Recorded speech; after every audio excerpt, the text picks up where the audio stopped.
Sürem doldu. Tek bir cümle istiyorum. Az önce ben onu bilerek bekledim. Seyirci de bana periyodik olarak küfür etmiş ama bir kısmı olsun.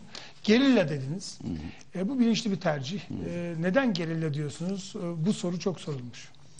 Ya şimdi terörist dememizi istiyorlar bizden mecliste de. Bu sadece bir kavram değil ki, meseleye nasıl yaklaştığını da özetleyen bir şey. Bu barışa hizmet etmez de ondan. Bu kadar basit, bu kadar net. Terörist dediğin